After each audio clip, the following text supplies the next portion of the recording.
Hello and welcome to the COYFCast, brought to you by the Castleford Tigers Supporters Club. The CTSC have been supporting the Tigers for over 20 years now, and in 2026 they are supporting the COYFCast. If you're a Tigers fan, it is the perfect club for you, and you can join for just £10 for the whole year. They've got fantastic events throughout the season, and you can help them hit their massive target of £120,000 donated to the club over the time the CTSC has been supporting the Castleford Tigers. And you can get involved right now by emailing ctsctreasurer@hotmail.com. That is ctsctreasurer@hotmail.com.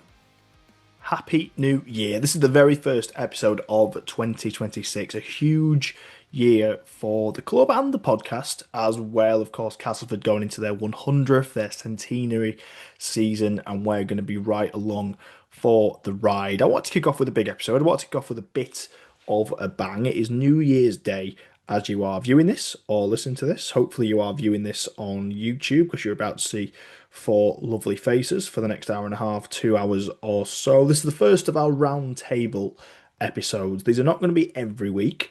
These are going to be a little bit more sporadic when I get the whole gang together to talk about some big topics. But we are kicking off the year with one of these on general Thursdays and Wednesdays and Tuesdays, potentially. If you're on the Patreon, there will be an episode every week, though. Don't you worry about that. But sometimes it might just be me. Sometimes we'll have guests.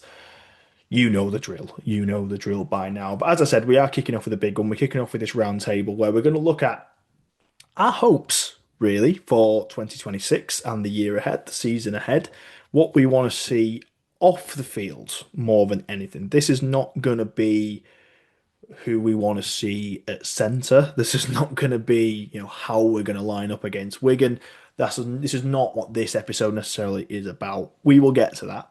We will get to that in the next few weeks. There will be a fully fledged season predictions episode with all the bells and whistles. This is more around the club generally and what we want to see off the field, and there's plenty to get into, let me assure you.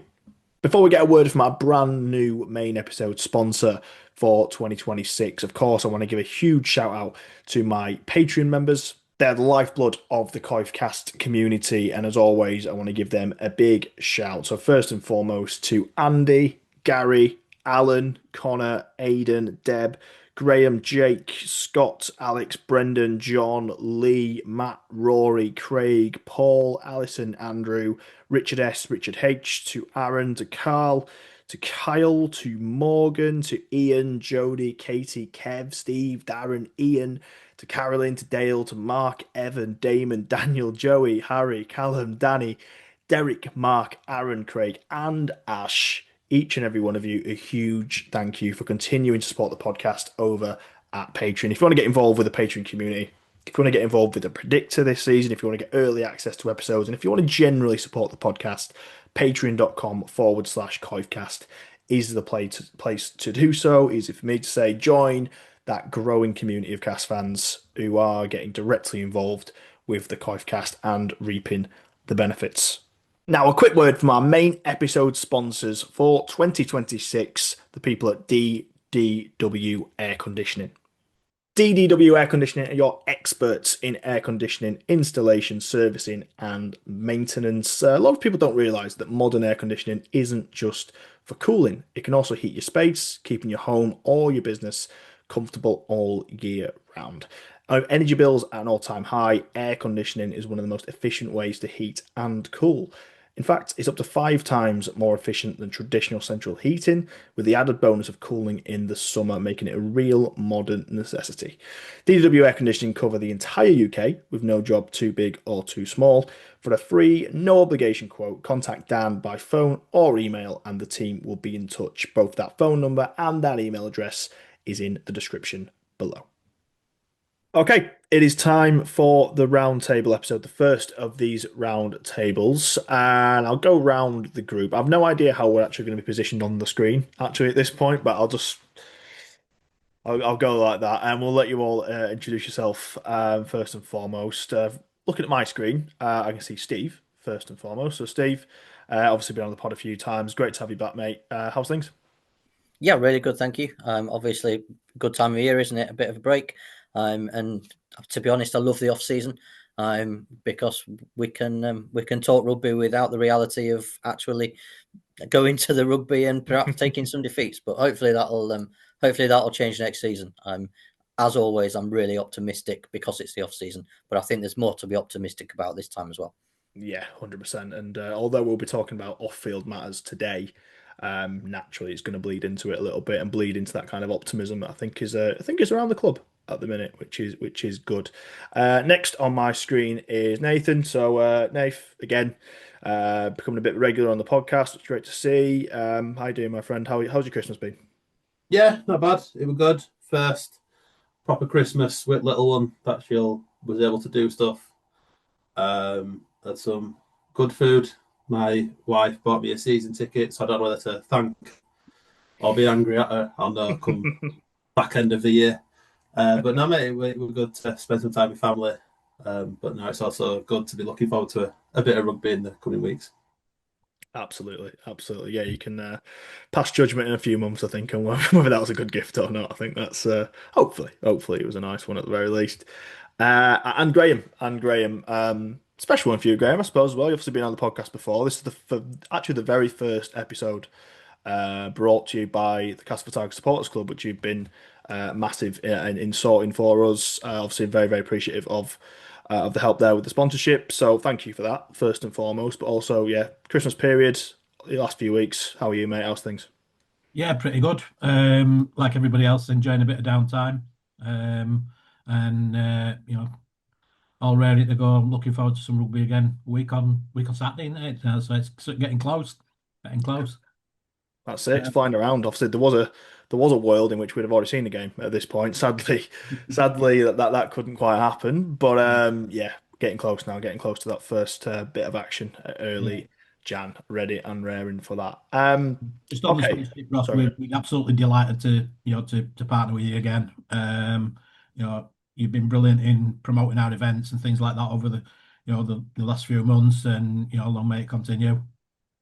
Thank you very much, mate. I appreciate it, and yeah, hopefully a fruitful partnership for the rest of the year. Looking forward to that indeed. Okay, let's get into it. So this is a roundtable concept. It's a chat essentially. It's probably not going to be so much of a debate. I wouldn't have thought, although you never know. You never know. We might be at each other's throats at various points. Who knows? But generally a bit of a chat, and we're going to go through a few things that we kind of want to see in 2026. Our kind of hopes for 2026, and as I said, this is more kind of off-field stuff as opposed to actually on-field action. We're not going to be going through the X's and O's of rugby on this episode. That will come a few weeks' time.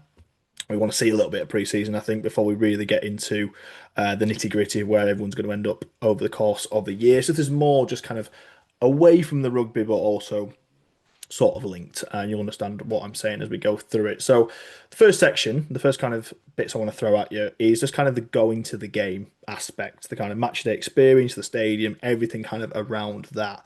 That's where we're going to start. And I guess the obvious place to start at the moment, because obviously there has been quite a lot of movement over the last 3 or 4 months, is the ground and the renovations to the ground, the things that have gone on, the things that are currently happening at the stadium. I've not obviously been down there myself, I don't think, during this time. I don't know if Graham, you might have been down the ground at certain points. I think Yeah, I've during a been little down bit a of couple of it. times. Yeah, I mean, I'll start with you then, which is the perfect place. Just got sort of your initial thoughts on kind of what you've seen, either personally or online, things like that. Your initial thoughts on what seems to be going on at the ground at the minute. Oh, yeah, well, there's a hell of a lot going on. Firstly, it's certainly strange to see it, particularly like at the back of the main stand where it's all Mm. open now.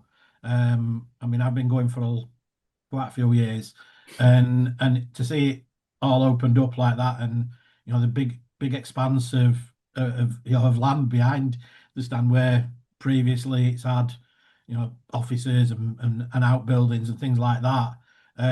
Yeah, it certainly makes it look different.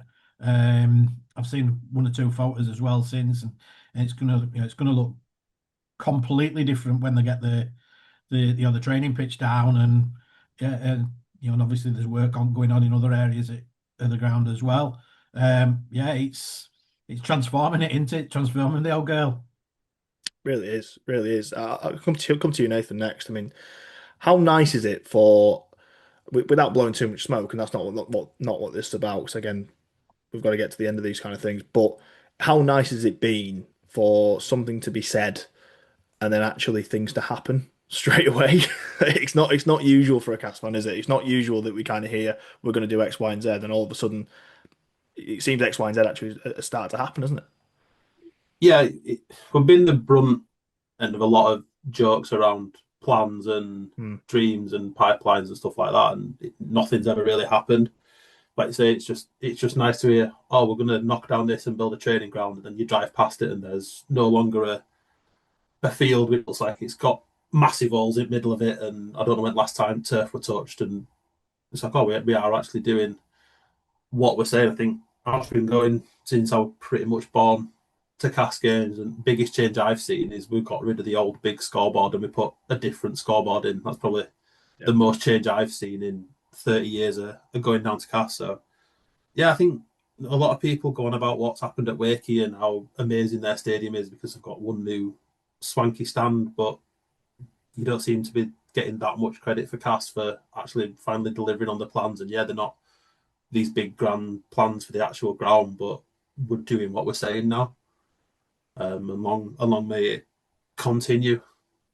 Yeah, 100%. And I think from my perspective, it looks like certainly the plans that we're currently enacting. First of all, the 4G pitch, I think, is the big thing, but kind of knocking around that space. I think adding the turnstiles to the roadside, I think, which is going to happen rather than being directly behind the main stand. I think, Steve, what's nice about this is these are plans that are actually in the total development, aren't they? I guess you look at kind of the actual planning permission we got nearly 2 years ago now, I suppose, quite a long time ago. It feels like a long time ago. We're not resting on laurels, are they? They don't seem to, because all of this stuff, it's not just things they're not just thinking of this like out of the blue, are they? This is not just kind of a pipe dream that's happened like 3 months ago. This is all stuff that actually it has been planned for a long time. It actually adds to the overall development, doesn't it? And that's massively positive, isn't it? Yeah, absolutely. And I think one of the things that kind of is really heartening is that we know the stadium redevelopment that's happened prior to last season was all around IMG criteria and completely understandable and did improve, particularly that, the Princess Street Terrace where it all went to seating. But these improvements aren't for IMG. They're actually for us fans.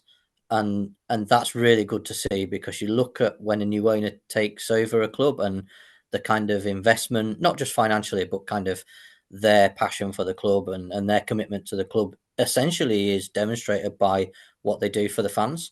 And yes, we ticked a lot of IMG boxes last year and the year before, but this actually now is just investment that I don't think is necessary for us to stay in Super League, but it's actually investment that will make fans' experiences and hopefully as well attract players as well, because there's been some development of play facilities. But it's all the kind of stuff that should improve our experiences as fans, rather than stuff that's just ticking a box for IMG, which was important, don't get me wrong. But I think it's really heartening that the kind of initial judgment of Martin Jepson is this is a guy who seems really committed, not just financially, although that's a big part of it, but he's really invested in making sure that the fans are the centre of what the club does. Do you know what? I think that's a really, really good point. Not something I'd really considered in depth, really. But yeah, as you say, I think the changes that have made over the last 2 years have been positive. But yeah, but obviously it was through the lens of IMG, wasn't it? I think realistically, would we have ever put the seats in the Princess Street if we didn't need to? Probably not. If we're being honest, I don't think they were ever going to do that. But yeah, the fact that the momentum is not even, it's not slowed down, it's sped up, if anything. And now we're in a world where I know in typical rugby league style, it's not fully confirmed, but it does look like IMG is going to stay, but it is going to be much more heavily weighted towards what it should be ultimately in terms of actual performance, where you're going to finish on the table, but also then finance. So key finance metrics, it's going to, which is essentially going to be, are you going to go bust? Are you not going to go bust? Let's be fair, in this kind of era of Salford and everything that's gone on. So yeah, I think that's really interesting. The club almost would have an excuse to again rest on the laurels now. I think you kind of could down tools really if you didn't really care about, as you say, the future and real ambition. Because I think ultimately improving that fan experience for us is what opens the doors, like you say, to further fans and to sponsors and to everything that comes with that. So yeah, I think it's a really positive step, really positive start, and a really good way of viewing it. That actually, we're not doing this because we need to. They're doing this because they actually want to for the betterment of the club, which is really good. The next thing I'd written down, which can be as blue sky as you want it. This can be the tiniest little thing. It can be the biggest thing in the world. What is one thing, I'll go around the group, that we all want to see at the ground in 2026? It may well just be something that's already in the plan that we know is coming. That's absolutely fine. The thing you're most excited about, the thing you're most pleased to see. Might be something completely different that you just want to see. Because I'm eager to hear both sides of the coin there. Graham, you spoke least recently, so I'll come to you first. What is one thing that you really want to see at the ground in 2026, other than a winning rugby team? Oh, you just stole my thunder there. No, I think it's just that continual to improve and continuing to to take strides forward. Like you say, it'd be quite easy to take your foot off the gas and oh well, we've done this, we've done that, but it's right. What can the next phase be?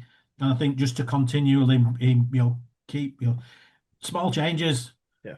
A lot, they say, don't they, a lot, keep improving by 1%, 1%, 1%, and before long you've made massive strides, and I think that's the key. I think, as you said, a winning side helps. That helps Brit. It's the best marketing tool we've got. Yeah. Let's face it, and that brings more fans in. More fans in brings more revenue and allows us to continue, to keep them developments going. I think the one thing I really would like to see though is to create something around the experience that gets people into the ground. Yeah. The excuse of we'll go to Welldale or Boot Room for a drink is gone. Yeah. Get people into the ground, get people spending money in the ground, and let's create them and increase them revenue streams. I think there's a few things that have to come in with that, and that's not charge ridiculous beer prices, but having good entertainment and good quality food concessions around as well. will all help with that. But give people a reason to get into the ground early. Give people a reason to stay in the ground after the game. Yeah, totally agree with that. Totally agree with that. And I think match day experience is something we're going to come on to in a little bit, which we'll go over that. I think 'cause I think there's a fair few bits and pieces they could absolutely do. Nathan, one thing you'd like to see, kind of cosmetically or just something at the ground in 2026, as someone who is going to be going to the ground in 2026 as a season ticket holder. Yeah, whether I want to or not, I will be Charlotte the money's worth for that present. No, I think what Graham says right is you want a reason to go. We've not really had that. I was looking earlier, and I think since 2023, the last 3 seasons, we've won 12 home games. So what's been the reason to go to games apart from get there 5 minutes before kickoff and get home 5 seconds after the final whistle? I say you want a reason to go. 2017, people wanted to get down to the ground early. You wanted to get your spot, get a pint, speak to people that you stand with. Now everyone was just a bit miserable that you stood near. But I think one thing for me that would go a long way, and it's something that Hull KR do well, is actually have some decent food and drink around.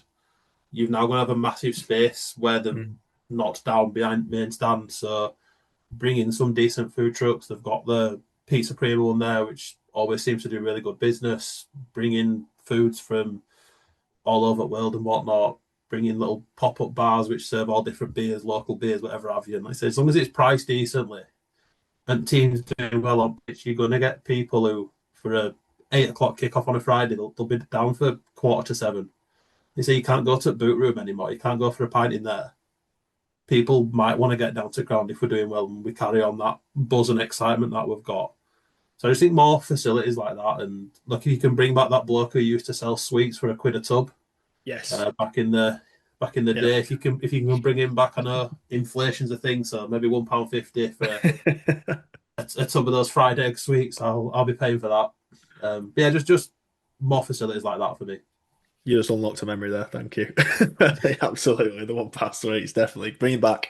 If this episode results in one thing, please bring back the £1 sweet man. It was sensational. I'll take credit for it if he pops up versus Wigan. I'll stand next to him. I'll sell Ask with him for it. commission. Yeah, great It'll stuff. be on market stalls on Cass on Saturday. Yeah. Maybe you could be that man, Nathan. Maybe you could pitch that, There's and clearly a niche in the you know, market. yeah, I can't wait to have to take my mum to Costco so I can use a Costco card and spend £3 on sweets and tubs to try and make some money back. Pay for itself tenfold. Steve, I'll come to you before we go on to kind of match day experience in its entirety. But yeah, one thing you'd want to see at the ground in 2026. mine's pretty specific, to be fair, and it's better facilities for girls and women. Mm. I think our facilities for women and girls are still not really up to the standard that they need to be in the modern day, particularly toilet facilities. I know, it's been a bone of contention for many a year. But, I've got two girls and they don't want to go because they don't want to use the toilets at the club. Yeah. The doors don't lock, there's no sanitary bins, or the stuff all over the floor, or the stuff all over the toilet seat. And that really puts them off going. And it puts my teenage girls off, and it puts my mum off, who's in her 70s. And you're thinking, how many people are being put off attending who want to go, but they just think, actually, that I can't go because those facilities aren't good enough. I think, for the blokes, will we against the wall, and we'll kind of pull a face, and maybe we'll complain and say it's not great, but we'll probably it won't put us off going. But facilities for women and girls at the club aren't up to the standard that they need to be to keep people there and keep people going. So I think an improvement on facilities for women and girls would certainly be something that I'd want to improve at the ground. Yeah, totally. As you say, it's been a bone of contention for some time. There seem to be positive noises from the Meet the Directors event, which Graham hosted back in September. I want to say Martin Brown was there, and he did say some positive things about that. And almost, I think you might be able to correct me, Graham, if I get this wrong, but paraphrasing a little bit, he essentially said that the bar he needs to hit is really quite low, really, in terms of like there's the kind of the temporary toilets that are in the railway end, for example, which for the blokes are fine. Like, I'm more than happy. They're probably the best toilets in the ground, to be fair. Those kind of temporary ones. Funnily enough, it's the away fans that moan more than anything, and actually they probably get the best ones.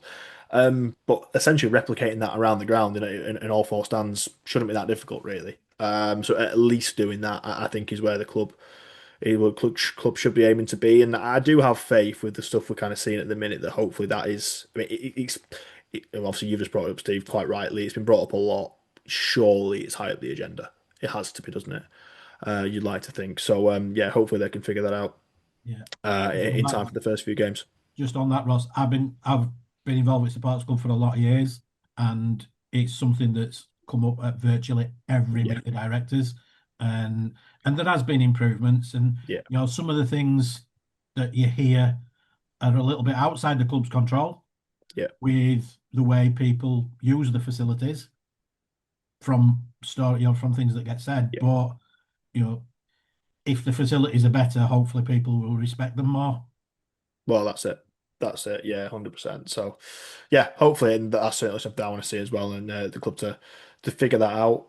The one I had was actually a dead easy one, really. I know it sounds. I think people when they talk about the ground that they almost like look down on the fact of almost like you can't just give it a lick of paint and that won't be enough.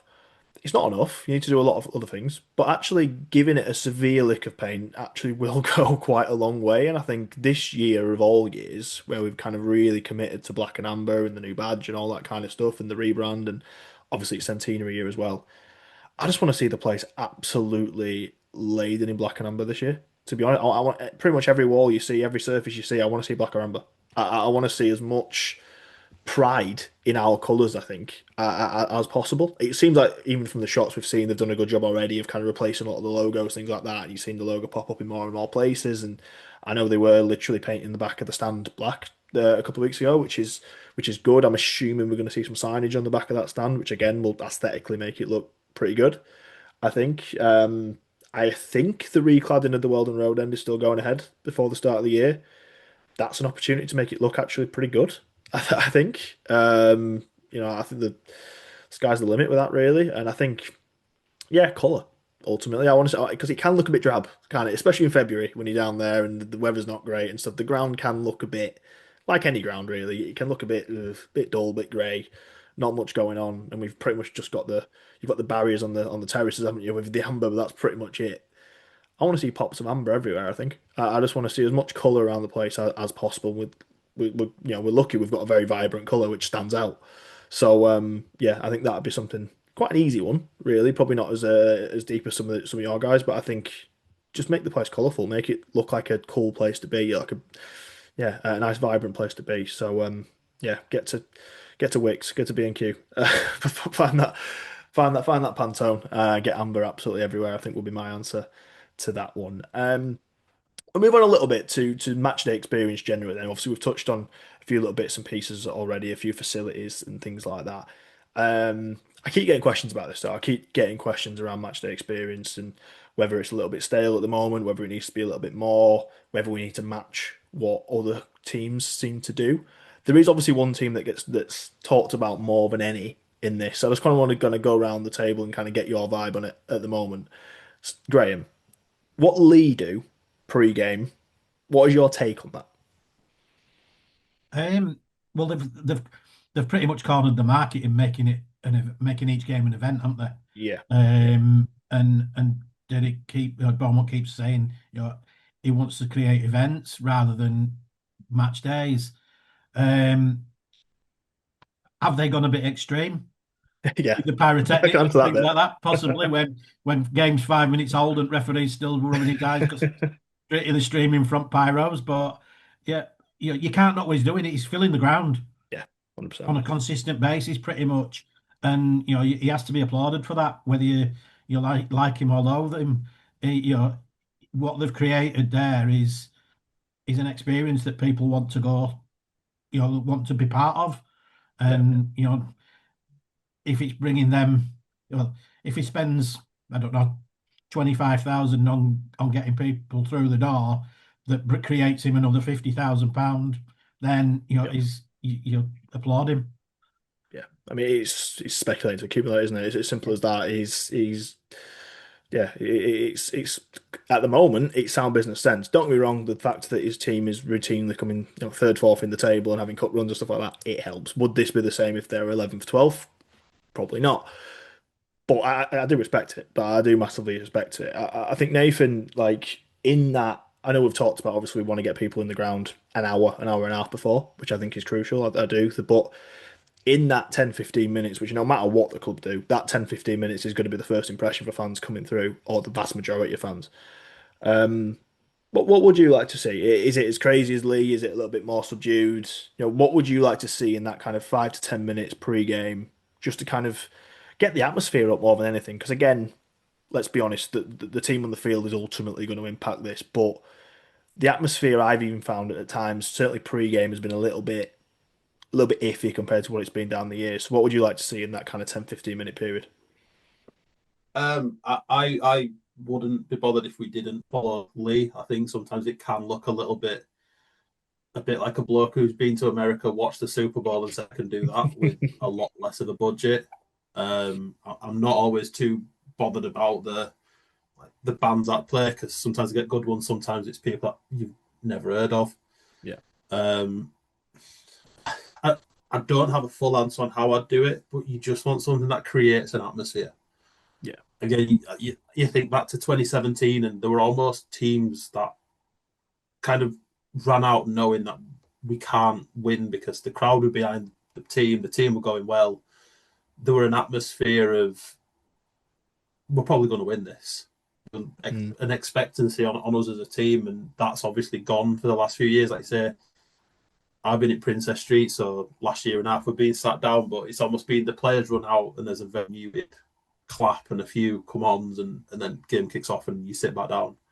I just think something that creates an atmosphere of almost making it a bit of an intimidating place. You hear players talk about what it's like to play at CAS and how the fans are on your back. Just give us something that makes us build on that and continues to make opposition players not want to be there, if that makes sense. Yeah. So whether it's something that you can do in the build-up, I mean, having speakers that work all over the stadium would go a long way for that. Half the time we couldn't hear what was going on in the Princess Street stand. Right. Or you'd start at sentence, end at sentence, and have a guess what happened in middle. But yeah, just something that builds up the atmosphere, because a lot of his games will look to be like Friday nights, evening games. So I say you want to get people down, get that atmosphere going, whether it is a change in what's played before the game, whether it's something that we do a bit differently, where Mech can run out through those big sheets of paper like they do in Australia, just something a bit different that then the fans can feed off and then take it into after the game kicked off. Not so it's just clap them out, kick off, and then you wait for something to happen and hope it's not conceding a try. Yeah, no, I totally agree. I mean, Steve, what ideas have you got on this? Because I think certainly like round one again, like I said, ultimately, you beat a team 30-0, you're going to get an atmosphere no matter what, and that'll help it. What we do have is centenary year. Tickets are no doubt going to sell well. We've got that 10, 15 minutes, whatever it might be, or even like 5 minutes into the game against Wigan before Jai Field and Bevan French have touched the ball. We've got that with all the kind of optimism with 10,000 in there potentially. What do they need to do? What do the club need to do there?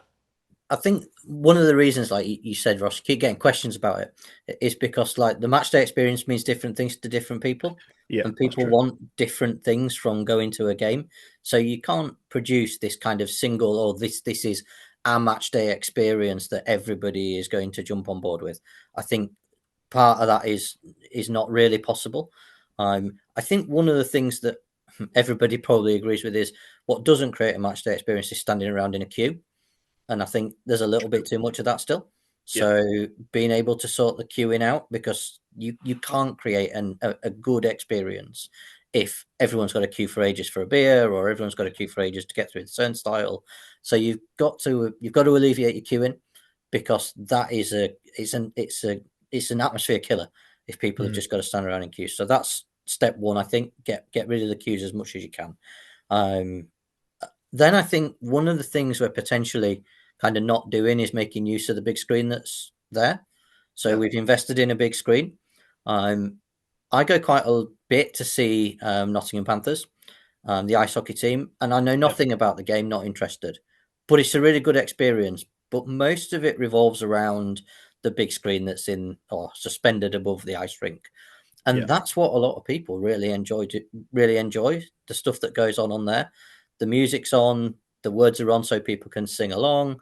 And then they do stuff like Kiss Cam, the Lookalike Cam, when they had all that, which was it, the Coldplay concert, where those guys got caught out hugging and shouldn't have been.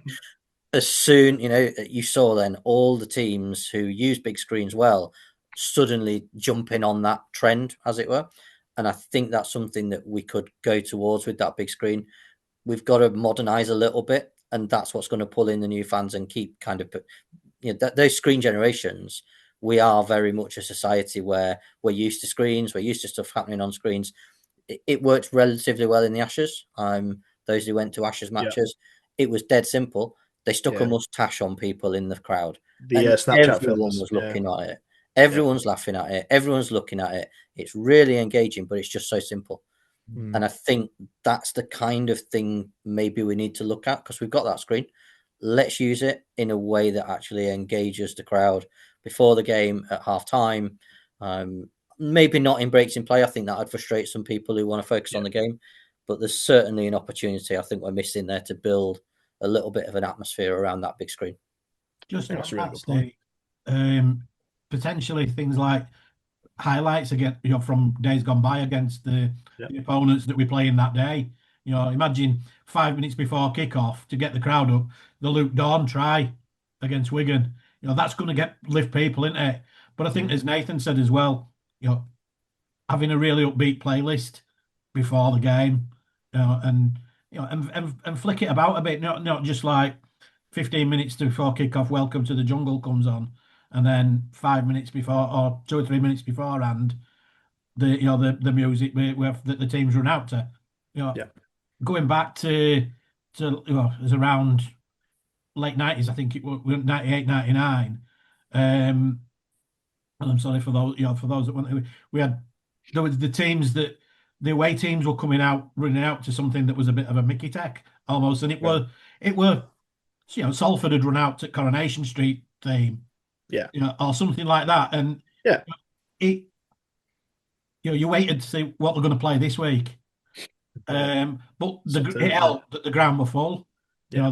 The McDonald's, Monique and Mike McDonald, they were spent a lot of money probably that we couldn't afford at the time, but the match day experience was something.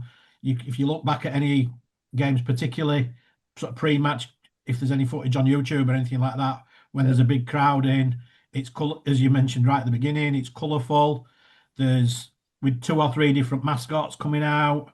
I'm not saying we need to go back the old log and have match ball coming in on with by parachute and things like that. But there were all sorts of things going off, and it varied week to week. It wasn't just the same week in, week out. Yeah. I think there's that documentary, isn't there? Is it Taming the Tigers or something like that? I think there is. That's there, yeah. And that just shows it perfectly. I think it's on YouTube. Seen it in the last few years.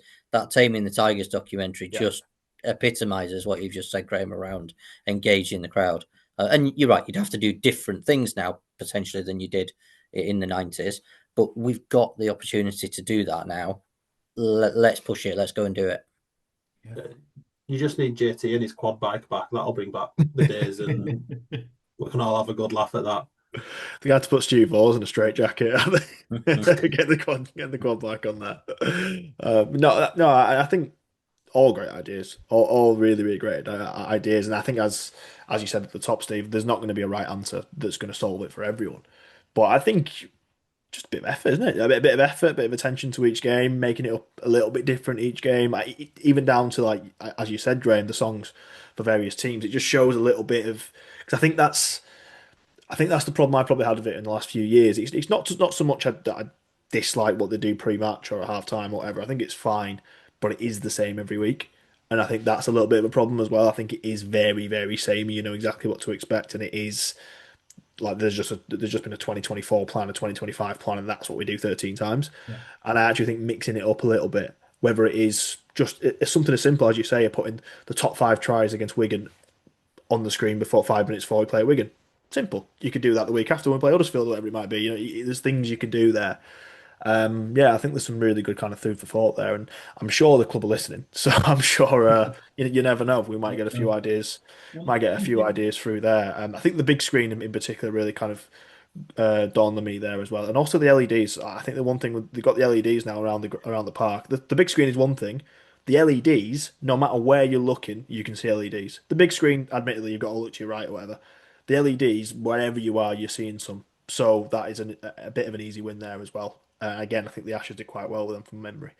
One thing I would say that the club do well, and end of the day, is a rugby ground, and it's getting the kids on the field playing rugby.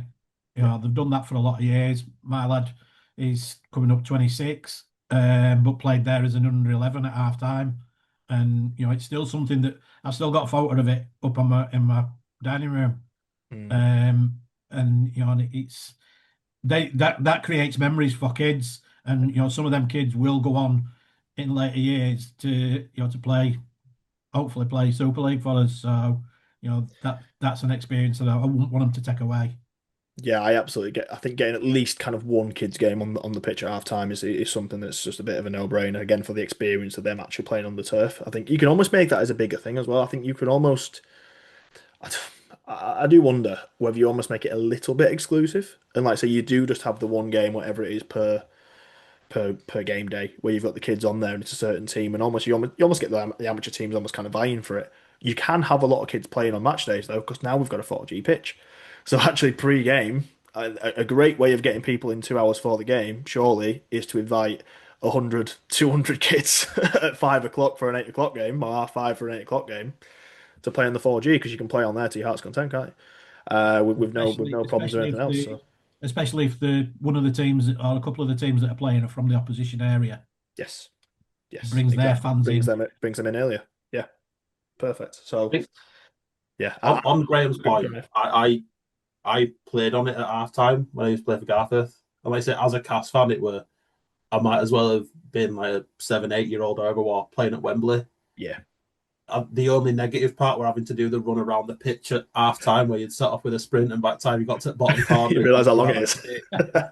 and then you walk the rest of it, and you nearly miss kick off at second half because you're blowing out your backside. But like you say, especially for kids who are playing for Lock Lane, Cast Panthers, whoever it might be in area, like the feeling of I'm playing on Cast pitch this weekend, it would be massive for them.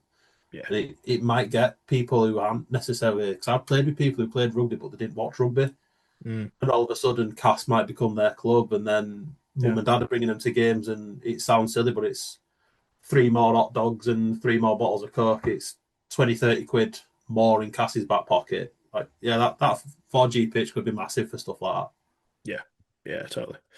We'll move on a little bit. You mentioned playlist, Graham.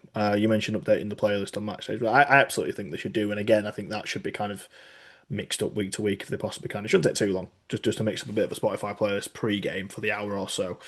But this is something that I get asked all the time on pretty much every mailbag, and I don't really know why, to be honest with you. I've said many, many times in the podcast, so you've heard me, that I haven't really cared about it. I don't really care about it, but I'm going to ask the 2 questions anyway. First of all, pre-match, which I probably care about a little bit more, to be honest, if anything.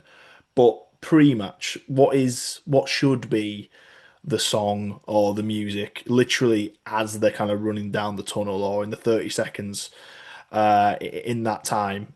People have got loads of opinions on it. It's been loads of things over the years. It's been, I think it was Triple H's wrestling theme recently. It was kind of the jungle drums for quite a long time during kind of the Powell era, I suppose. It's been loads of stuff. First of all, I'll go around each of it individually. 2 questions really. One, do you think we should have a set song for that? If not, should it just be whatever we feel? And 2, if you do think there's a set song, what do you reckon it should be? So Graham, since you mentioned music, I'll come to you first. What do you reckon? Walkout song. Yeah, I think there should be one. What it is, I've probably changed my mind 300 times since we discussed this idea.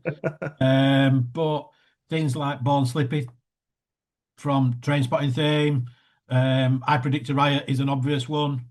And even going back, Triple H's music,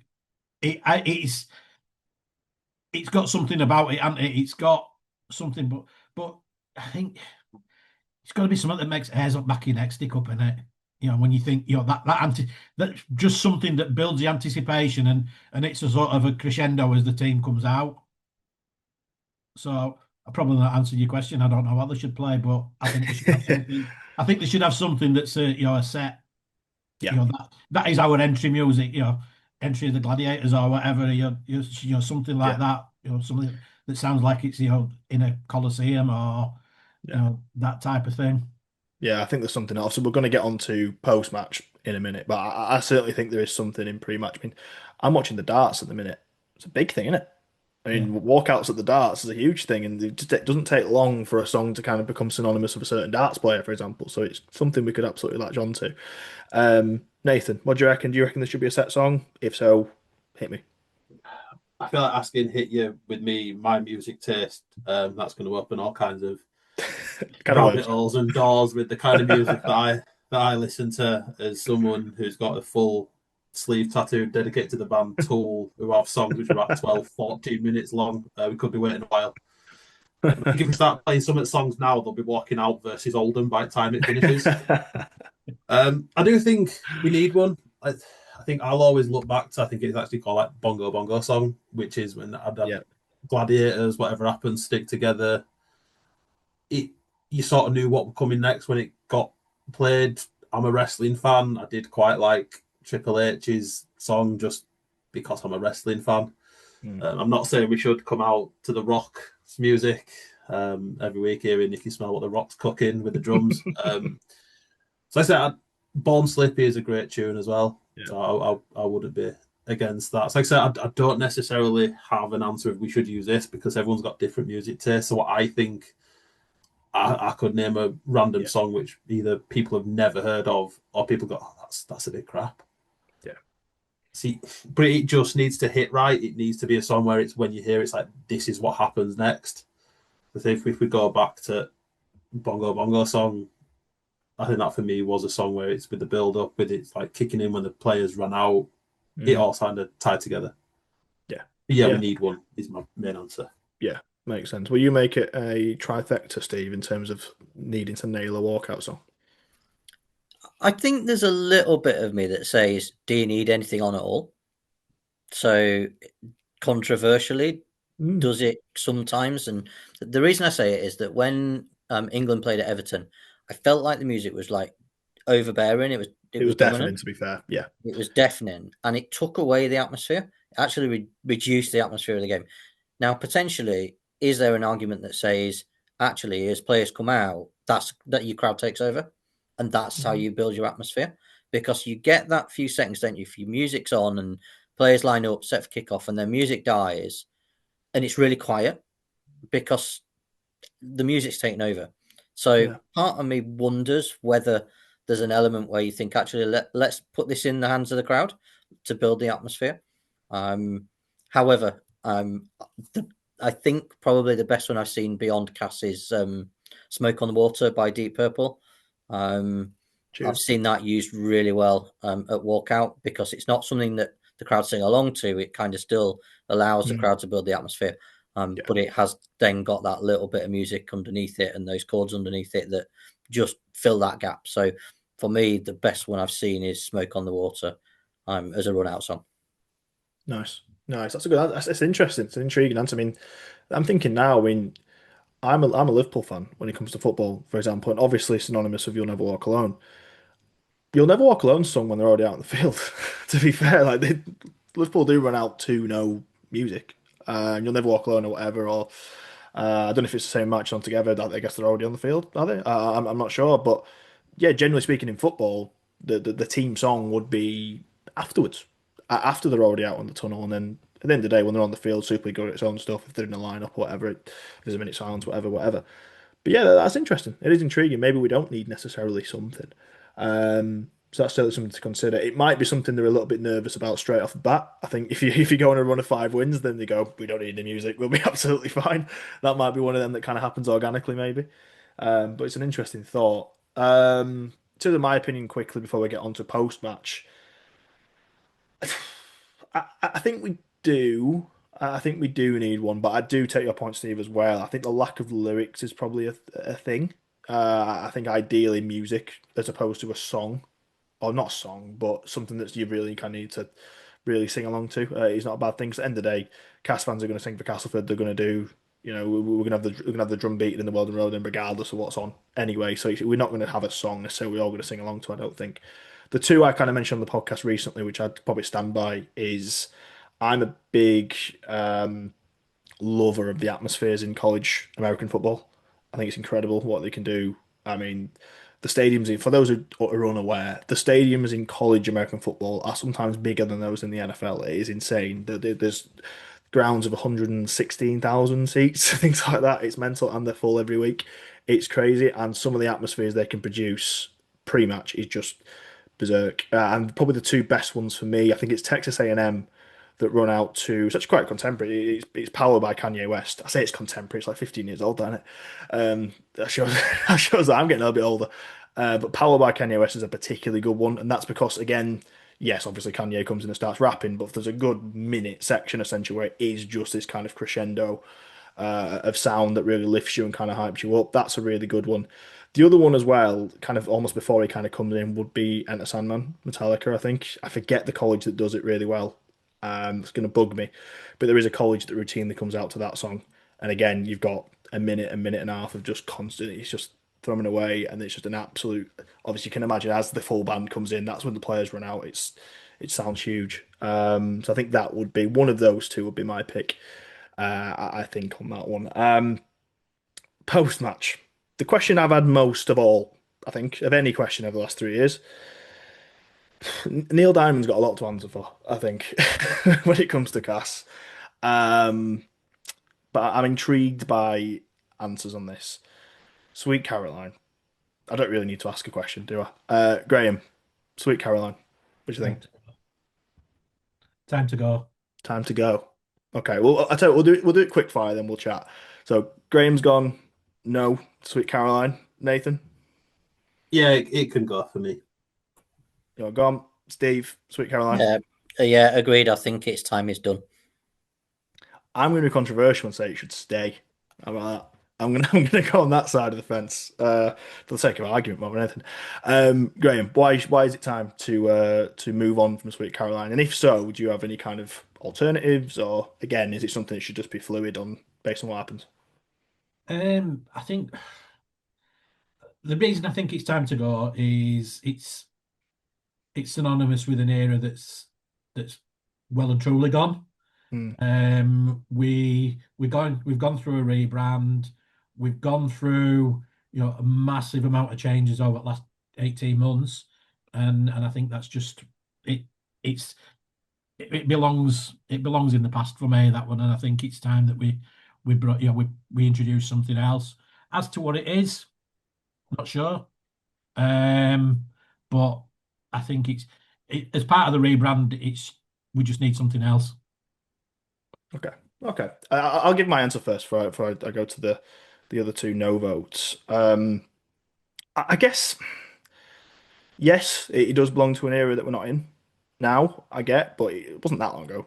Ultimately, it's still recent history, and I just think I don't know. Maybe it's my age as well, but obviously my peak era watching Castleford obviously is kind of synonymous with that. 2040.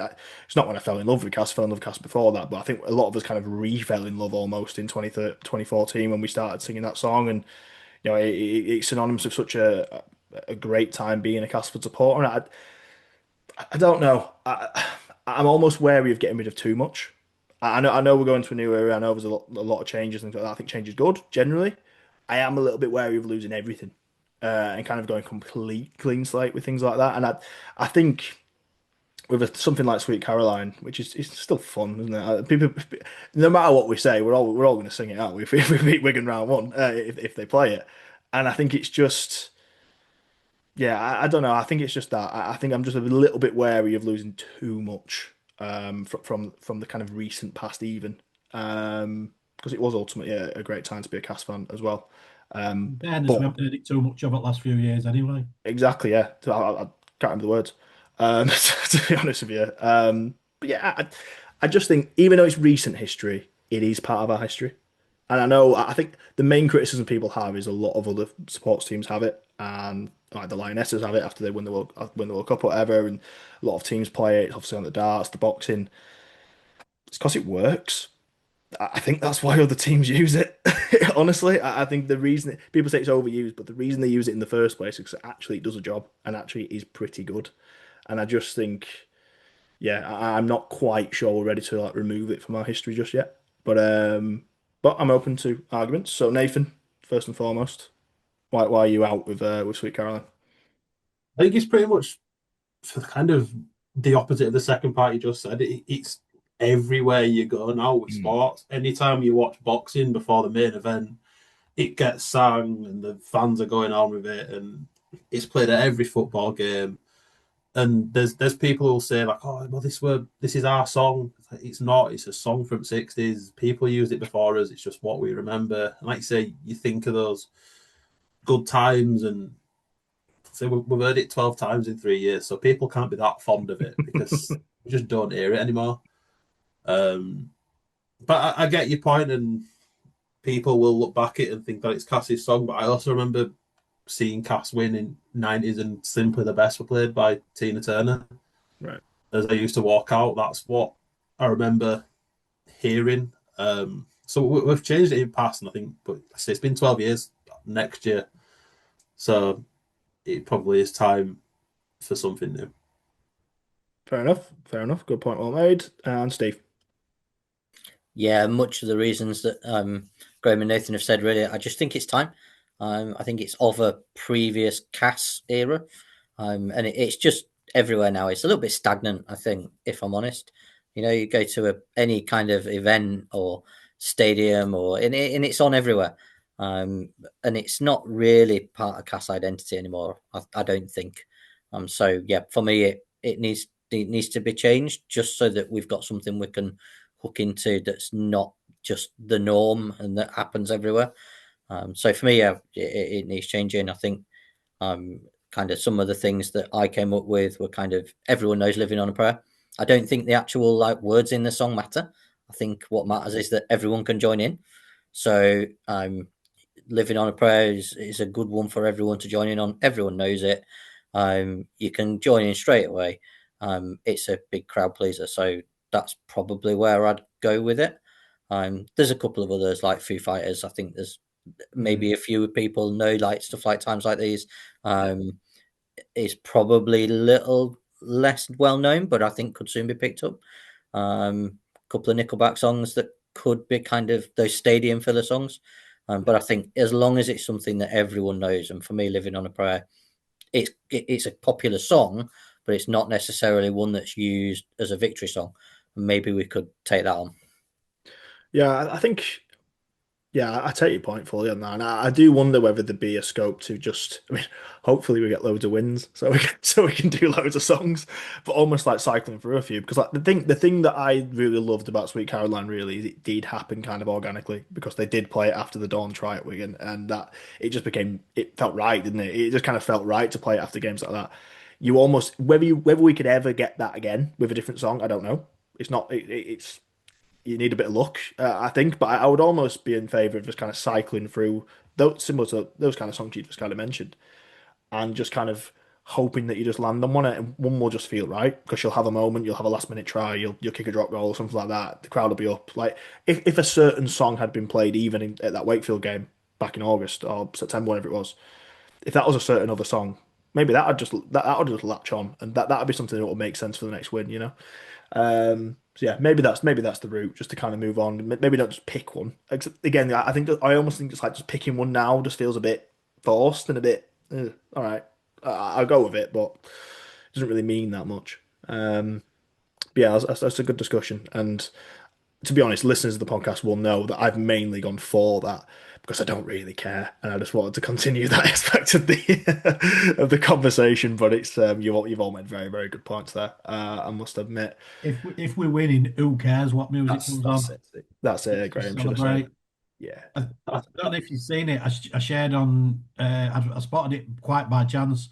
There's a Port Vale and some of their fans celebrating.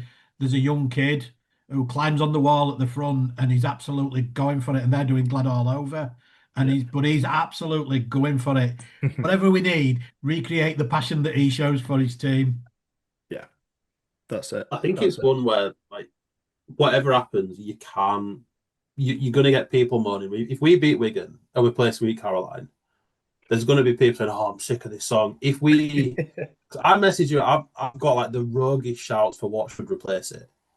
I Like, forgot to ask I've you. got Yeah, I'm intrigued by this. so there's one more known, which mainly because I am a big fan of the band, is "Must Be Loved" by Madness. Just purely on the basis of a lot of people will know it, and it is a song where a lot of people can just get involved and sing it, and when it gets Nice. to chorus, people can sing it. Nice. And another one, and I don't know how I've stumbled across it, but it has become my daughter's favourite song, is a song from the 1970s by a band called Blue Swede called Hooked on a Feeling, which, if Tune. you purely listen to it from the basis of imagine being 5 pints deep watching Cast beat Wigan and just with an arm around someone singing and clapping along, it makes sense. But yeah, if we win and all of a sudden like Can't Stop by Red Hot Chili Peppers starts playing, firstly, who's going to really care because we've just won? That's it. But Yeah. there will be people on Facebook and Cast forums saying, "Oh, I can't believe we got rid of Sweet Caroline. We weren't addressed." I think just celebrate. If you are that unhappy that Sweet Caroline's gone, then just call it a day. Do we change it to "It must be Cass"? Yeah, that's it. You can change the words like nothing more, nothing less. Cass is the best. There's stuff you can do to it. There you go. Fuck that. Look at that. There we go. Perfect. Give him a microphone. Give him a microphone first game back. I'm In too front of the busy. Weldon Road I'm too end. busy selling sweets that first game. I can't sing that. Oh, the end of the game. You know, you Multitasking. can sell sweets pre-game, lead the victory song post-game. I won't be home till 1 o'clock at morning. I'll be chatting. Brilliant. That's a good chat. No, some really good options there, and yeah, it'll be interesting. It'll be interesting to see what the club go with when we beat Wigan. Obviously, when we trounce Wigan week one, we'll see what song comes up with. I won't care. I really will not care, as we've just discussed. We'll move on a little bit then. We're moving away from the ground. Aware time's getting away from us a little bit. So I do want to touch a little bit about online, about social media, about marketing, all that kind of stuff. And just general thoughts to kick off. I think with the current stuff from, I guess it's from the social media team really that we kind of see first and foremost where the kind of consumer to what we're getting served from the cast social media team from the various platforms. So a general kind of round table in terms of our thoughts on that. I think it has changed quite a lot considerably over the last year. It's had peaks and troughs, I think, throughout. But in terms of what we're getting served right now at this moment in time, Graham, what do you reckon? Massive improvement. I really like some of what's gone out, particularly like the mic'd up bits. Yeah, Um, I thought Brock and um, was was funny, but the one with Blake Taff, where he's coaching Fletcher Rooney yeah, on a movement with ball, that's interesting to see, and I think I'd love to see more of that, definitely. But definitely the content's improved. yeah. I'm sure we'll touch on a couple of other things that in the videos that have come out. I did like the idea of the advent calendar Hmm. to start with, and I got a bit bored of it because by the time you got to number 7, you knew what were coming pretty much. All right, Yeah, there was a curveball in with McIntosh getting 4, and we all thought he'd get 5, that sort of thing. But it had become a little bit stale. Then maybe that could have been condensed like to the 12 days of Christmas, or Hmm. maybe launch the away shirt by opening the advent calendar and Yeah, launching the away shirt just to mix it up a bit. But on the whole, it's a massive improvement on from where it's been. yeah, totally, totally. Nathan, thoughts on the content at the moment? Yeah, it's been good. I think I've said on here before, the stuff that I really like is the behind the scenes stuff. Although their budget will be massive, but one club that do it really well is Man City. They do This Week in City, where they'd literally take you Monday right through to the Saturday game. And if there's Champions League, they don't show you anything that happened on the pitch. It is Yeah, purely what's happened on the training pitch, what's happened in the dressing rooms, and then they've got someone in the tunnel before kick-off, half-time, and at full-time getting that immediate off-the-pitch reaction, stuff like that.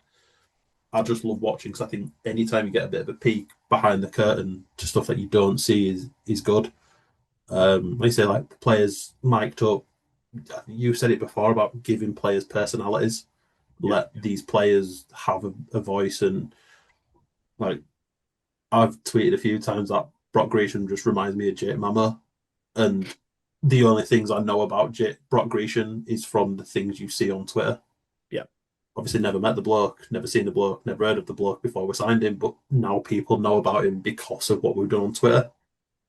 So I think from that point of view, it's been really good. It's going to be interesting to see kind of how it carries on.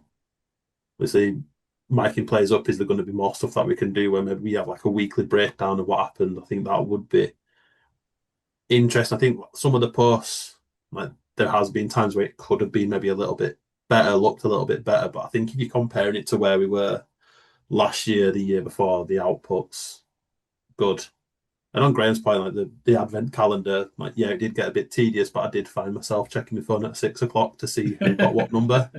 Yeah, exactly. Yeah. And from an and look, if social media is still a thing on IMG, if you announce 30 players in one go, you're only going to get so many views. Whereas if you announce 4 players to start with and then 26 off the back of that, that's 26 more tweets that gets more views, that then gets you more points. And it's all game playing, but I didn't mind it so much. yeah. 100%. Just before I come to you, Steve, I must say on the advent calendar, I like the concept of it. I must admit, as someone who as somebody in my day job knows how difficult it is to keep things going consistently as well, and actually to make sure you've got enough content to kind of fill, especially I obviously don't know what it's like, obviously producing content for a rugby league club, but obviously there's not a lot happening. To be fair, it probably is quite monotonous, really, in terms of the training and stuff. I think that some of the training footage has been excellent. I think it's been really, really good and a big step on, but it is a little bit samey, if we're being honest. Like it is, because there's only so much they can actually show. It is a difficult time to produce content, to be fair. So I think the advent calendar actually did a really good job. 'Cause like you say, ultimately the key to it is getting people to look at something cash related at 6 o'clock every day. And they did that. And then will you see the pinned post about season ticket memberships or about the new shirt or whatever it might be? So I actually think I probably go to bat for that one a little bit and say that was probably quite a good idea. Although I do take your point, I probably would have stuck something more behind some of the windows every so often. I feel like it was Fletcher Rooney maybe. They put like a 15-20 second clip of Fletch when he got the number 18 shirt or whatever it was, whichever player it was. Maybe a little bit more of that dotted in as well as the shirts would have been my only slight gripe, but actually I quite liked it as a concept. To be fair, Steve, overall, what do you reckon? Oh, streets ahead of where we were. Absolute miles ahead of where we were at the back end of last year in terms of social media content, quality of video, professionalism, graphic, everything. I'm just way ahead in terms of socials of where we were. Training stuff, brilliant. Loved the one where the players were out delivering the centenary coins. Superb. Yeah, just social media wise, streets ahead of where we were. Credit to the club, that they've taken that on board and really gone for it. I think whoever's behind that, doing a great job. I think. Having said that, I will go in a little bit on the website because I think that is now massively lagging. So your website's like your shop front. It's where people go for information. It's where potential sponsors will look. Anything you want to know about the club, that's where you're going to go first because you can't find out key information on socials because you end up having to scroll till you find a post about it. So the stuff like the player profiles, they're all last year's squad. Well, we're talking about change and we're talking about the excitement of these new players coming in. Well, they don't appear on our website. We've still got Texoy, Liam Horn, etc. on there. So we know nothing. The sponsor looking at, they've signed this NRL player. Is he available to sponsor? Not even on the website. So I think there's a lot of work to do. We've had a new website, got a new platform, but the content that's on it is still really poor and it's outdated.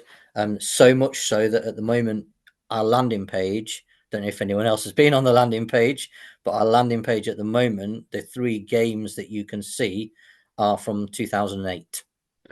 I just had it up. How that has happened, I do not know.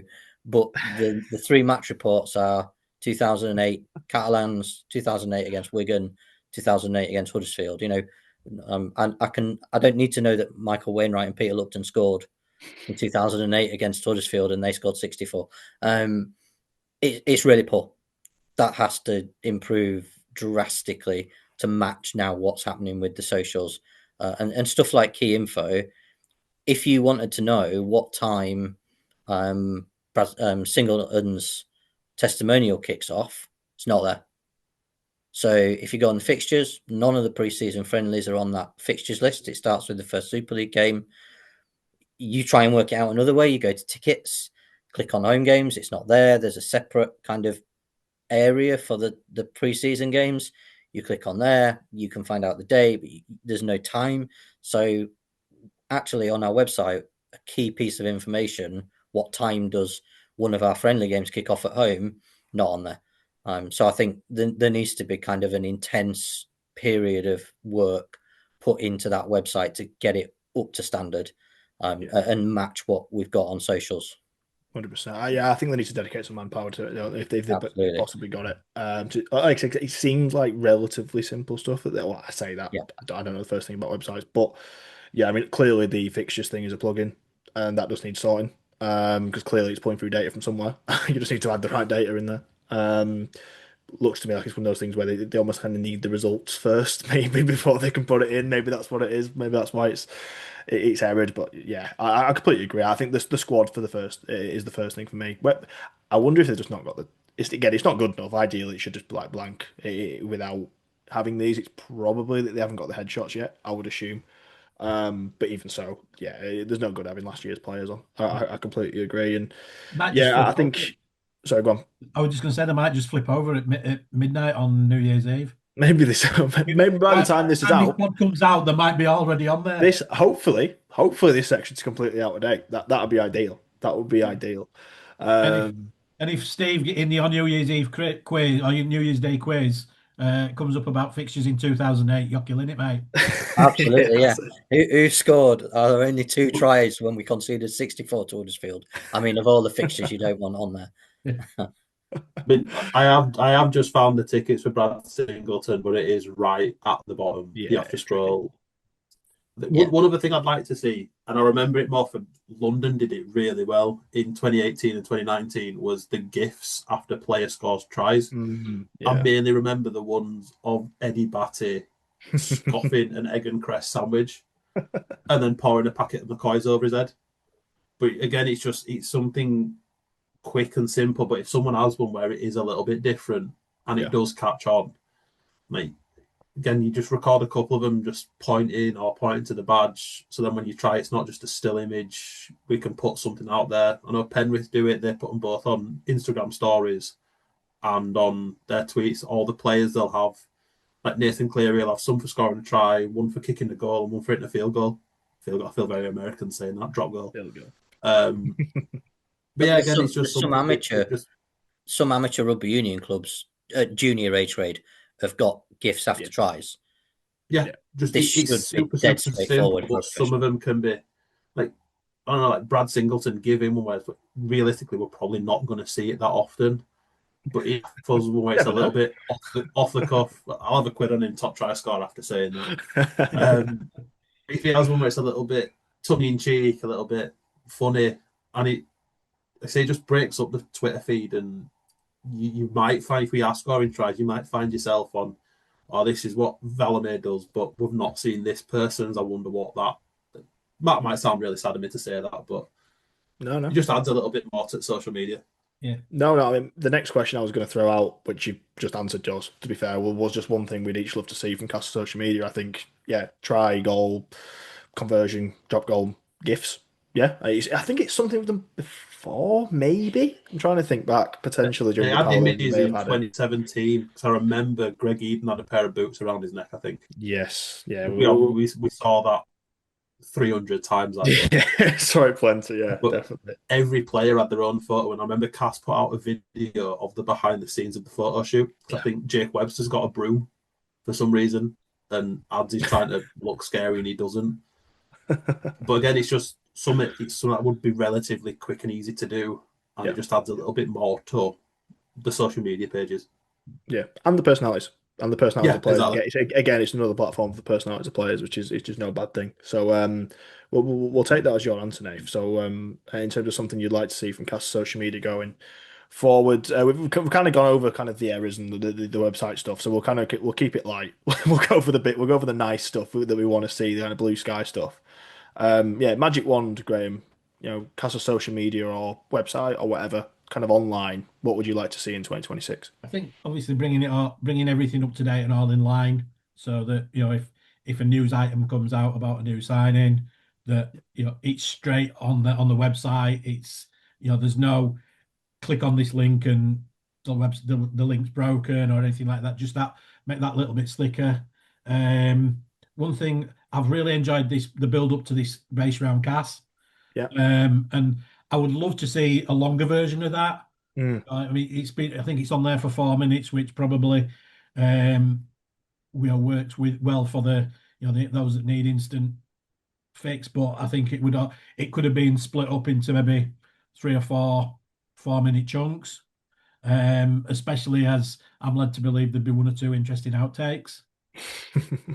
One of the tasks that they had was to get selfies with members of the public, and a certain player who will remain nameless at this point in time had about 4 attempts before when he was declined.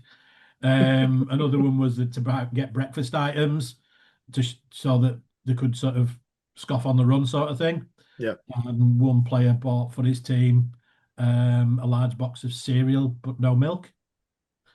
So things like that would be interesting to have a bit of a laugh at, wouldn't they? I guess. I hope we're showing a bit more smarts on the field next year. That's all I'm saying. Yeah, I'm not too sure about that. Could have gone inside market, some fruit? No? Oh, come on. Something there. Something easy, yogurt or something like that. Oh, dear me, dear me. Yeah, I hope they're just getting those mishaps out in pre-season, so they're making smart decisions on the field anyway. But yeah, yeah. I mean, I totally agree. I think just on the race across cast thing, great. It shot brilliantly. I thought it shot really, really Yeah, nicely. it is. I think the concept itself, which obviously it feels like it was. I don't know if there was kind of a connection between the two, but it feels coaching staff driven, to be fair, as opposed to media driven. The media have done a great job kind of tracking along. First of all, it's a great sign about Ryan Carr. We're not going to do on field too much in this episode. We'll go on to that later on in the next few weeks, but love that from the head coach. I must say, kind of integrating everything you could possibly want. A preseason, clearly quite a grueling task, but literally, I mean, what's going to engage the players, the new players, with the town more than being in the town? I mean, there's nothing like it, is there? And having them literally engage with the community, it's beautiful, brilliant Hell of idea. a route they've done as well. Like put piecing together where they've gone. That's When they all hell of a of a sudden road. pitched up at Whitwood, I was like, hang on a minute.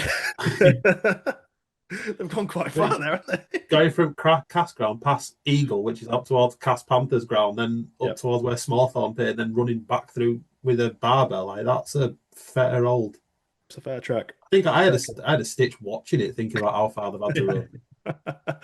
Yeah, pretty grueling. So it looks like it took them about 3 or 4 hours, didn't it? But yeah, quality bit of content, quality task by the looks of it from the actual team themselves. And yeah, I must admit, I'd love to see more of that. I'd love to see the outtakes. Certainly, I'd love to see basically as much of that as possible. I don't even care how raw it is, to be honest. Just give me as much of that as possible. You I touched, think.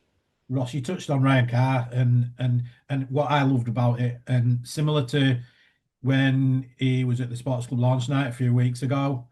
Um, in the build up to that, in the introduction to the task was we're going around our town, we're going Yeah, around our town, yeah, and I thought that was really, really.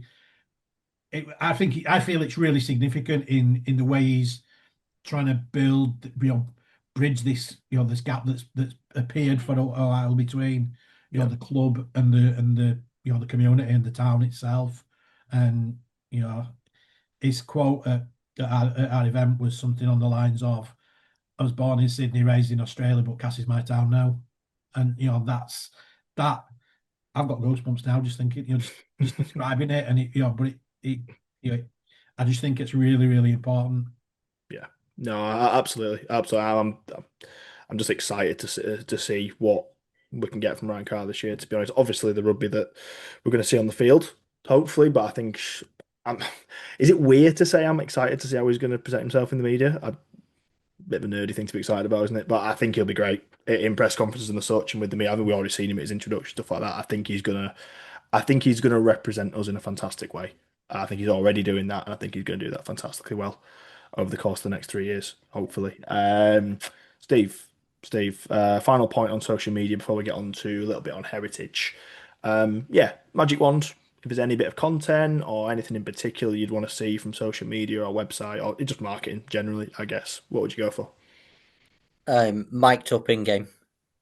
I Yes. want to see players mic'd up in a game like they had on, is it NRL 360, or I can't even remember what it was. I saw a Panthers one the other day. Yeah, there's some seriously good. I think they mic'd up Jonathan Thurston at one point, Willie Mason. And we've had it in Super League as well. I think actually it was Cup game. I think Ashton Sims Ashton Sims mic'd famously up did it, yeah. a Challenge Cup game. I'd love to see mic'd up in a game.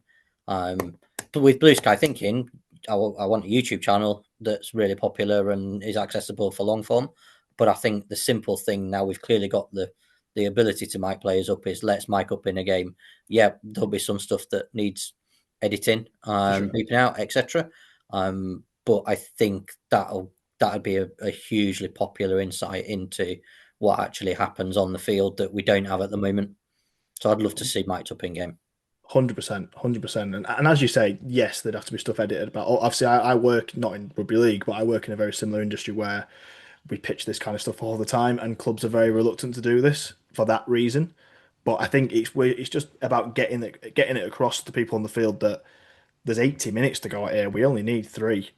Like we're not going to Yeah. be we're not going to be going in deep. You know what I mean? It's not going to be you're not going to be giving up ploys for the week after, and teams are not going to be picking you apart and things like that. And you're not going to clearly anything that's going to get you in trouble ain't going to be in there or anything like that. You only need And you've got 30 seconds pre-game as well. You do 30 seconds of which is pre-game where you're going to stuff get the from most of warm-up, it. 30 seconds post-game. You're down to 2 minutes of content from an 80-minute game. 100%. I think it's doable, and I think it would be hugely popular. I'd love that. I think if that wasn't, I don't know what the rights issues are with that or anything like that, but I'd love it. I think the one way you could step it back even just one notch, which I think would be brilliant. Did we get it on Scott Morrell running the water on? I was just about to say, Yeah. I'm pretty sure when we played Hull in pre-season friendly last year, Andy Last had a Yes. GoPro on. Yes, he did. And they put a video out of our Lord and Saviour, Andy Last, running water on. But like you say, it's those bits of insights of it's Scott Morrell stood outside at pitch just watching as a fan and as a coach, as hearing what he says. And because that's stuff that we'll never, ever hear unless you sit in seats. Like, you're never going to hear what Scott Morrell says. Can you imagine? Can you imagine that Saints game, last game of the season? Bear in mind, it was said that Scott Morrell was the one that instigated that try. He said, "Let's go for that move." At the end of the game, can you imagine Scott Morrell's reaction if he was mic'd up for that? You know what I mean? I'd love that. I'd absolutely love to see These that. are all potential moments of, and again, in a world of social media, you just need one video to hit, and all of a sudden it gets shared, it gets liked. You get people who've never heard of rugby league going, "Ooh, Scott Morrell is really funny." Yeah. Absolutely. And then all of a sudden, if it gets on TikTok, if it goes up on TikTok and look, I don't know Scott Morrell, but I imagine Scott Morrell would be quite confused if he became a TikTok star overnight. But 100%. That's what can happen in this world. Yeah. How many times do you hear I can't speak? 100%. And that's one little piece of commentary from 1994. Yeah, it's still used on all sorts of things all over the world. Yeah, that's it. And that's like, it put our little town on the map, didn't it? That's just like I said, one thing. If you, as I've said many times in this podcast, the more you get these players and personalities in front of a mic, the more good things happen. It's as simple as that. The good things massively outweigh the bad things. Clubs and organisations, they're absolutely terrified of the bad things, the potential bad things. The good far outweighs it. And ultimately, you've got editorial control. It's fine. Nothing's going to happen. Nothing bad is going to happen. All really, really good ideas. Hopefully, cats are listening. Hopefully, they do it all. That'll be lovely. I think my one, just to throw in, which is a little bit counterproductive, to be honest. It's really selfish from me as a fan, is why I want this. As a podcaster, it's suicide. To be honest with you, I really shouldn't be asking for this. I would like to hear some long form chats with players, with people around the ground, with the staff that are there, obviously the coaching staff, got a whole academy unit. There's so many people, there's so many stories, there's so many personalities, not even obviously on the field, but even off the field as well. I would like to see the club, and dare I say it, follow Leeds Rhinos a little bit. They do a pretty good job of this. I've noticed with their podcast. Don't have to be every week, doesn't have to be that consistent, but to sit someone down for half an hour, for 45 minutes, just works. It just works in this day and age. Yes, there's a bit of a fast food culture to social media. Yes, people want short snippets on TikTok and Instagram, but just as many people want to sit down for 45 minutes and an hour and a half, 2 hours. Trust me, they do. They do want to they do want to hear about Cast for 2 hours. They do want to. I'm evidence of that. So yeah, from a fan's perspective, I'd like to see some long form Cast stuff because I might be the only Cast fan in the world who has no access to long form Cast stuff because I don't listen back because I can't stand it. So like, give me something, please, because everyone else has got an hour a week they can think about Cast. I can't.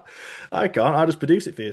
So if the club are listening, if you could produce something a little bit longer, and just get to. Oh, I mean, there's got to be some personality in there. There's clearly some friends in the group. There's clearly, we were chatting earlier today. There's clearly some of the teammates that are going on holiday together and things like that. I've got connections.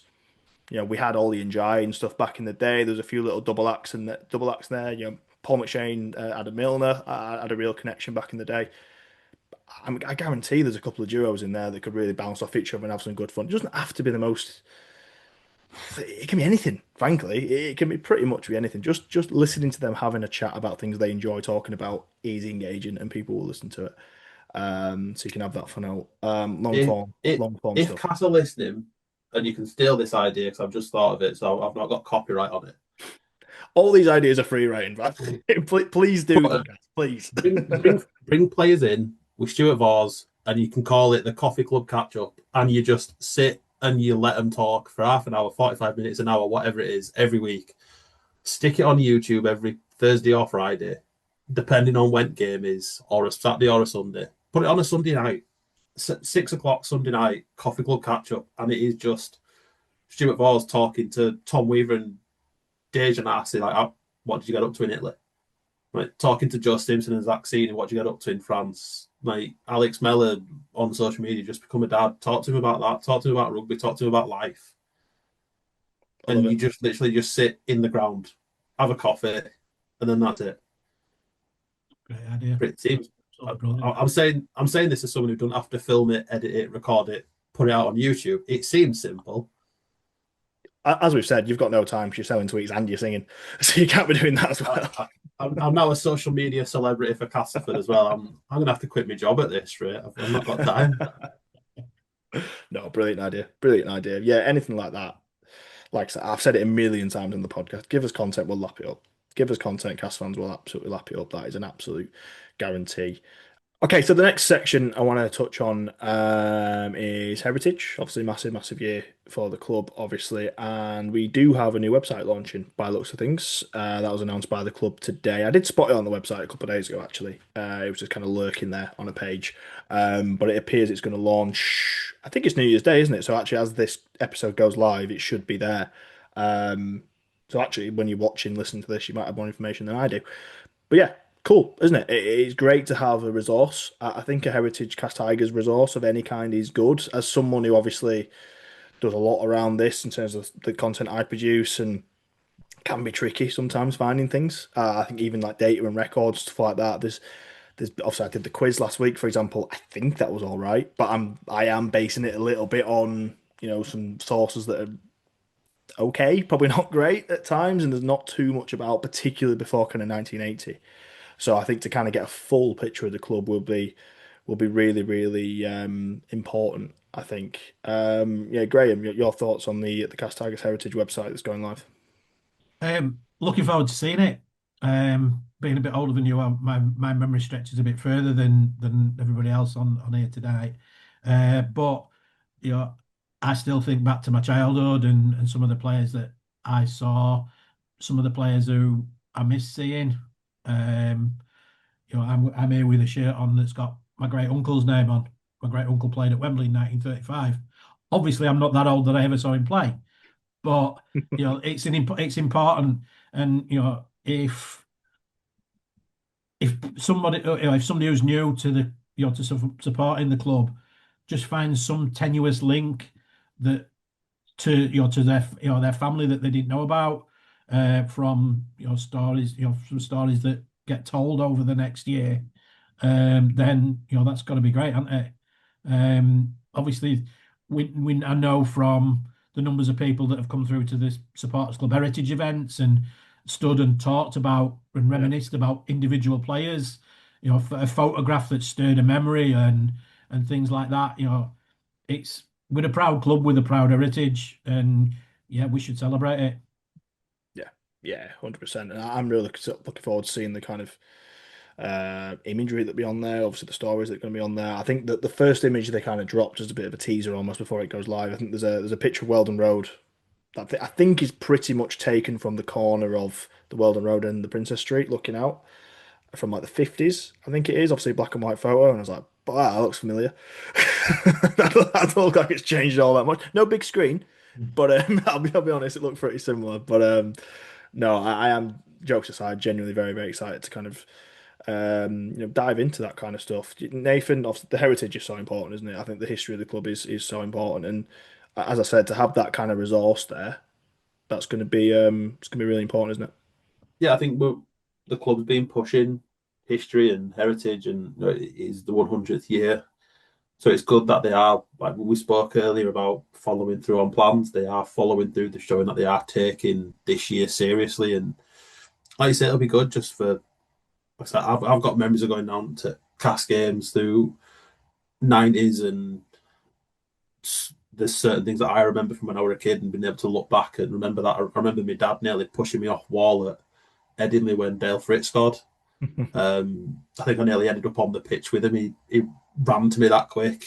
And I've obviously got a little girl, and she can grow up to be whatever she wants to be. But the one thing that she will be is a Cas fan, and being able to show her some of the history. And she's been to a few games, so she'll be coming to games with us, and being able to almost show her things of what I remember when I was a kid going to games in '90s, and Charlotte goes to games as well. And this is what the ground were like for us. This is what we used to do. I think it's just good that, like I say, we're putting a lot of pressure on his history and pushing the history. They are showing that they're serious and mean business about it with this website, so it'll be fun. Yeah, totally. Steve, thoughts on the website first and foremost, but I guess just on how it appears the club are really kind of honouring kind of the heritage of the club going forward, and also if you've got any ideas yourselves or what you want to see from the club as well going forward over the next 12 months, to really kind of hammer home this 100th year. Yeah, I think the club are taking it seriously, and I think it started a while ago with the centenary coins. Yeah. I think, really, really good idea. It's not usually my kind of thing. It's just an object, but it's really good quality. Yeah. And the fact that they've actually not done it on the cheap, and they've not kind of produced a piece of tat, which, could be tempting, particularly, financial challenges, etc. They've put a really good amount of money and investment into producing those coins. They've made them really good quality. And I think that's probably set the tone for how important they see the centenary year. So that's great. I think the heritage, new heritage project, great idea.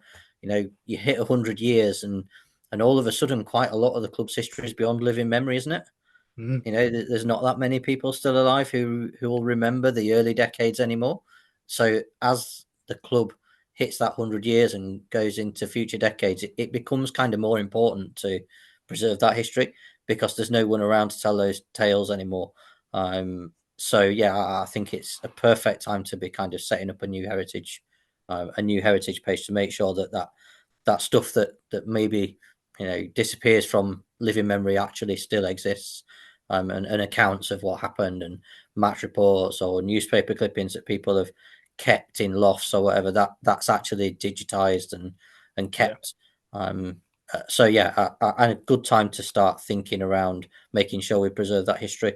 I think there's a couple of things that I'd maybe look at. I think it'd be good to relaunch the Hall of Fame.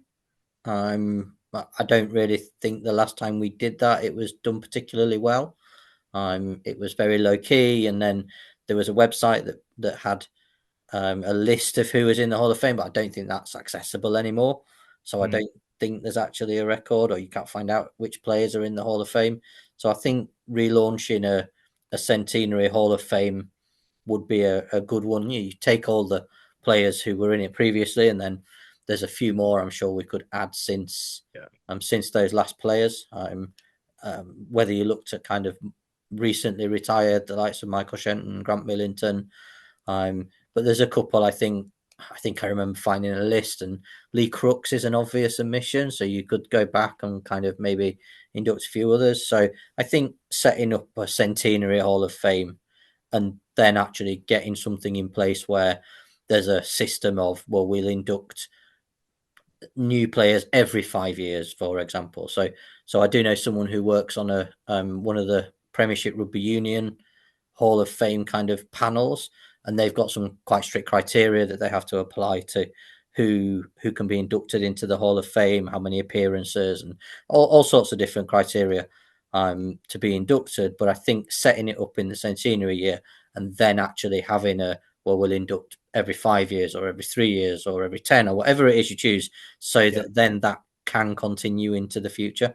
So I think if there's one thing I'd look at, it'd be a relaunch of the Hall of Fame. Yeah, I love that. I love that. I think even if it's a matter of, because obviously there's been Hall of Fames in the past, and I think, as you say, it's a little bit confusing. It's a little bit messy, and I know it's it's an Australian phrase, whether you have the Immortals or whatever it is, or something like that, whether you coin a slightly different, so it will be a Hall of Fame, but maybe just not call it a Hall of Fame, if you know what I mean, just to make it something new. But yeah, I totally agree. I totally agree, and I think for the club's perspective, obviously it's a nice thing. Obviously, it's the chance to bring some legends and bring them to light. even from a money-making possibility, it's a chance for the club to have another dinner every year. It's a chance, whether you're inducting someone or not, you can still have the dinner. You can still have the legends that are in the hall or whatever it might be there. You know what I mean? It's an opportunity for fans to meet those people. Yeah, I completely agree. And there's no better year to do it than centenary year. I think I absolutely love that. Um, Nathan, Graham, I'll go to you first. Nathan, yeah, anything in particular you'd like to see the club do this year to really kind of honour the heritage beyond what we've already seen? The one thing that Hull FC do it pretty much every home game is they get a past player out Yeah, onto the pitch, and it it doesn't have to be a legend, so to speak. Sometimes it is just someone who's played, like you say, it might be they have to play 75 games or 100 games, yeah, whatever it is. Um, and I won't name him, but it's like it might be like a Ryan Hudson comes out one week and it is literally out the tunnel, into the pitch, does a bit of a walk around, back in. But whilst he's doing that and then going back, what we're saying about the big screen is whilst he's out, there's actually highlights on the screen of him because there'll yeah, be people who've never heard of him. So they won't know who Ryan Hudson is. They won't know that he used to be captain at club and there's stuff for him to watch. It might be you bring someone back from 80s or 90s and then they might be there at the dinner before the game. They'll do a speech in there. Say it might be one week it is like I don't know how easy it would be to get him with him being at Wakey, but Shenny's there one week. But then the next week it is like a Michael Wainwright who is a bit of a cult hero. He's probably not going to go down as a legend, but just something like that to like say honour the past players. Is obviously a load of players on the new home kit, which is really good. But let's get players. You can get a couple of players back, and they literally just walk out, clap the fans, sign a few autographs if they get asked. But you're also honouring that legacy of these players have played a part in getting us as a club to where we are now. yeah.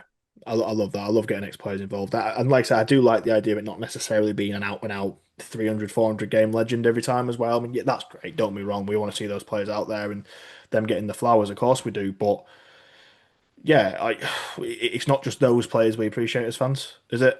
We appreciate more than just. There's not just 20 players in our history that we appreciate as fans. I think anyone really, within reason, anyone really who's going to wear the black and amber. I'm not going to name any names there. Most people who have worn the black and amber over the years, we want to give at least some It's acknowledgement obviously to. They it's deserve obviously a it. bit more recent, but if like a Weller Haraki came out, it's like he were a hell of a player for us for a couple of years with Weller. Like A, remember a, him. great example would be like someone like a Matt Cook, for example. He's Yeah, probably not lauded as he came off the bench most of the time. Let's be fair, he's not lauded as the greatest player in that 2017 side, for example.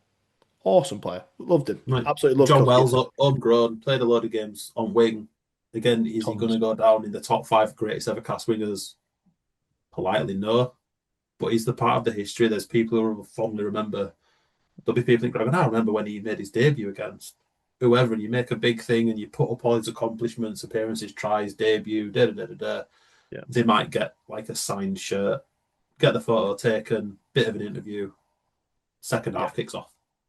Job done. completely, completely agree. At the end of the day, it's a team sport, and it Yeah. wasn't it wasn't just one of these players that was winning trophies for us and winning these key games for us. It was a collective, and there was more than just the star player in those teams, and they all played the part. Love that, and yeah, I just straight up steal that from LFC, frankly, and just get.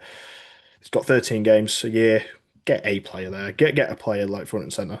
Just got to do it, or ex-coach even, or something like that, or even just someone involved in the club. I think it's a tap in there. Graham, one I thing think, you'd like to see yeah, the club I was do? just going to say on Nathan's point about Hull, I think they have probably about half a dozen players every game where they're introduced to crowd, and I think that something like that would be great. One thing that we've done sporadically is the presentation of heritage numbers. Hmm. They had Bill Kirkbride out towards the end Yeah, of last season, but and that maybe do 6, 8, 10 of those per game, and obviously we've sadly lost a number of players over over that that can't. But if we can sort of track down family members that could accept on their behalf, things like that, it'd be be pretty good for me, I think. But yeah, really make a big thing of the heritage numbers. yeah, yeah. Great point as well. You can almost tie it all in as well, can't you? You can pretty much tie it into the same order. Yeah, there's just one or two ideas here. I think if they nail it, Yeah. Makes perfect sense. There Makes is absolutely perfect one sense. obvious occasion to celebrate next year as well. Bank holiday weekend. I'm not sure who we've got on the fixtures. I meant to check it before we started. But May the 3rd, 1986, as an 18-year-old, I Yeah. maintained that day it was the greatest day of my life. And, to be able to celebrate that achievement, if we're at home that weekend, would be Yeah. would be one thing I would be like, you've got to nail that one. Really got to nail that one. Yeah, I must admit they've done a pretty good job. Well, not just the club, but around the various groups of doing the Regal Trophy in recent years. I think they've done really well of kind of commemorating that. So yeah, I agree. Tapping, isn't it? Was it 40 years on? 40 years on now? Yeah, so it's 40th anniversary. So Yeah. I'm not going to sort of look at the fixtures now, but as I say, if we were at home that weekend, it is an absolute, it's crossed. It's somebody's put a cross in, and you're 3 yards out from goal with goalkeepers somewhere halfway line. Yeah. That's it. Like either way, the nearest home game to that, or even if you're not home, even if you just make a separate event entirely for it, I don't know. You get something down there, you get an exhibition match on or something like that, and make a big deal of it that week. Obviously, it's like you say, it's a decent time of the year. Get the weather for it as well. It's you got to do it, got to do it, and I'm sure many of those players from that time will be local as well and able to come down and get involved in it. So yeah, that would be excellent, and that would be a perfect one for centenary year, I think. I've Great just had a stuff. look, and you'll never guess who we are playing. I'm on Surely the not. date closest to that. Surely not. Port KR. Wow. There you go. Away though.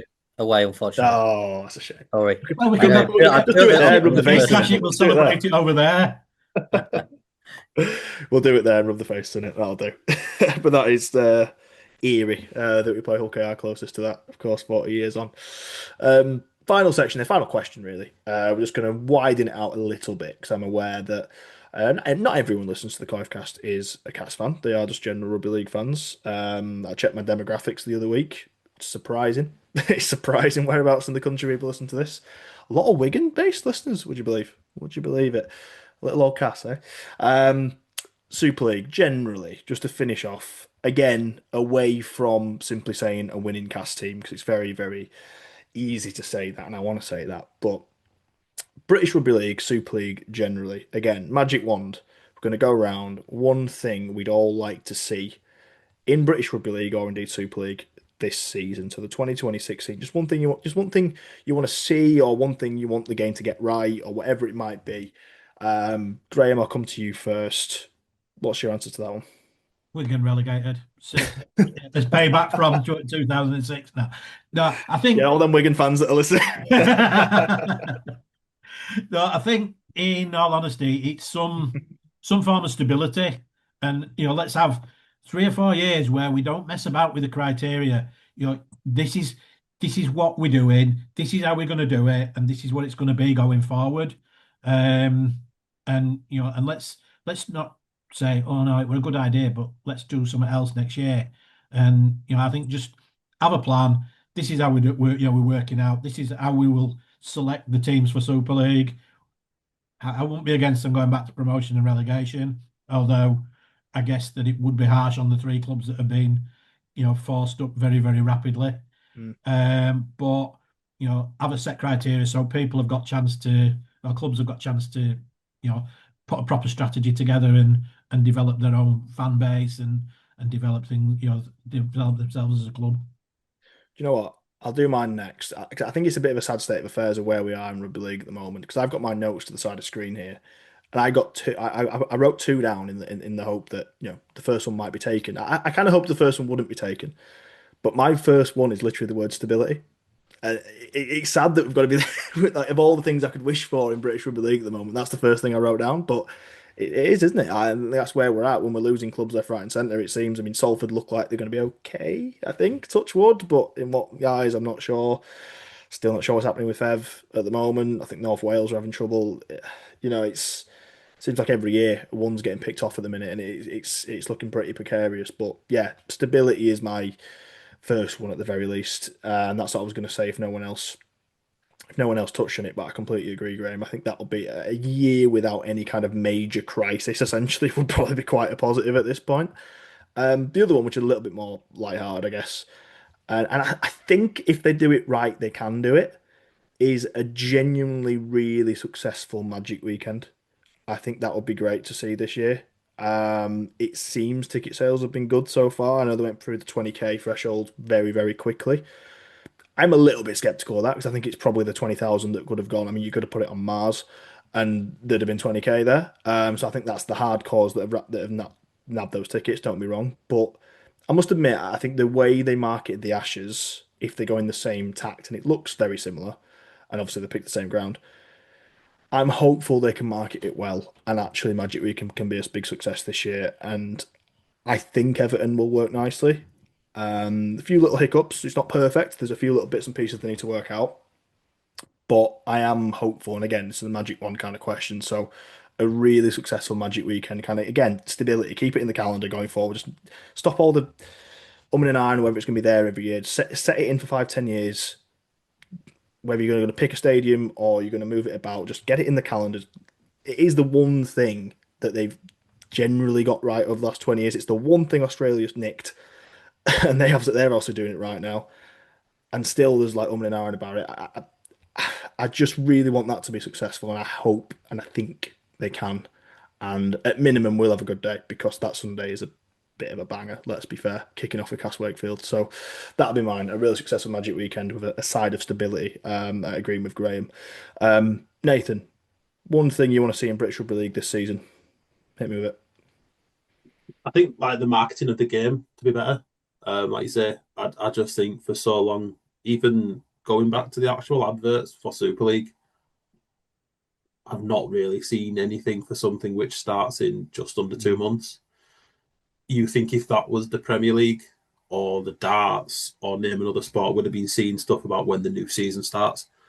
And I think from a Super League point of view itself, promoting the game and for what it is and try to get new people to view it, I think sometimes the sport does almost accept the fact that we're kind of a bit of a niche sport in the grand scheme of things, and the people who watch it, they'll keep watching it and we'll just bumble along. I just want to see us actually push the sport for the game that we all love, because I feel like if people who've never seen the sport give it a try, they probably would enjoy it because it's more fun than rugby union. I think for people who watch American football, it's got all the collisions of American football, but we don't take a break after every single play, and games don't take 3.5 hours to complete, and we don't have to switch around because some people can't tackle and others can't run. I'd love to see the game actually be shot better cameras, so that when you go to the screen, you can actually see what's gone on, and it doesn't look as though those cameras that we used in 1999 are still the ones that we're using in 2026. And my dad always uses the example, he watches MotoGP, and they have cameras on the bikes where you can see every single nook and cranny on the tyre when they're doing 190 mile an hour. Yet I can't see whether or not Josh Sim got the ball down from a camera, which is as close as I am to my laptop. It just makes us look a bit amateur. It makes it look where we're sending things up and I've not seen it. Referees 3 steps away. Just stuff like that. As a sport, you're not going to be taken seriously when you go into a replay and half of the crowd can't see what's going on because the ball's just a blur. And the screen's at the other end at stadium, so you can't see it anyways. Just give us some new shiny camera. Whatever Premier League used in 2020, we'll have them. They don't have to be brand new. We'll get them off Marketplace if we have to. Just make it visually better, and the commentators mix them up, because there's only so many times you can listen to Barry and Terry talk about the same things and Kyler Moore tell us every intricate detail that you don't really need to know. Whereas you listen to NRL and it's insightful, it's funny, it's good. They'll break when they need to break and let the game play out in front of you. You don't need someone talking all the time. I just get like Matt Newsom speak. I think he's one of my favourite commentators. Yeah, he's great out there. But I will say that he's to blame that we didn't win the Challenge Cup in 2021, because the only game he didn't commentate on was the final, which is the only game that we lost that year. So Matt, if you're listening, that's your fault. It is always fault. It is always fault. But no, good point. Good point. On the general kind of packaging it, I guess, is the big thing. I mean, yeah, I'll go downstairs in half an hour, and there'll be more cameras trained on a dartboard than there is on on an in goal. That's not right, is it? That shouldn't No, be right. So, I just think, yeah, I get it's a money thing. We all know it's a money thing. Let's be fair, but again, someone's got to bite the bullet somewhere, or it's just going to die a slow death in it. Someone's going to pump some money somewhere. We've got to find some money somewhere ultimately, because yeah, I think the overall packaging of the game is, yeah, it's not up to standard. I think that's a fair call. Steve, take us home. I guess final question. So the thing I'd really like to see, because I think it's got to a ridiculous state, is a root and branch review and changes to the disciplinary process. So I think we're the only sport like I know of that talks about disciplinary and bans and penalty notices as much as we do. It's like an ongoing biggest talking point. Like Thursday night, who's getting banned from that game? And Yeah. it's all over socials and it's all over Love Rugby League or whatever other rugby league blog or website that you read. And even in game, someone gets sin binned and it's how many games is that going to be a ban for? So you've got this kind of cycle of Thursday night game, who's going to get banned? Friday night game, who's going to get banned? Sunday night, right, who's going to get banned from this round? And then all the press publish a list of players on Monday morning who might get banned. Yeah. And it's just like this rugby league narrative. It's not about tries and game saving tackles, and it's about who's getting a ban or not, who gets away with what. And so you get to Monday, and then the match review panel, ban someone completely random who no one's thought of, and it all kicks off again. And then Tuesday's the appeal, and then Wednesday's the appeal of the appeal, and it's just got to a ridiculous state where we're just talking about disciplinary stuff every single day, and it seems to me to be the main narrative of the game when we're out a game day, or even when we're out of that 80 minutes. It's all of a sudden who's getting banned, what will the match review panel do? And then you've got a bloody parody match review panel with more followers than some teams have got supporters, because they put stuff out and it's so ridiculous, but everyone believes it because the match review panel are ridiculous as well sometimes. And it just doesn't make any sense. And we've just created this narrative around the games that's all about who won't be playing rather than actually who did play and who will be playing next.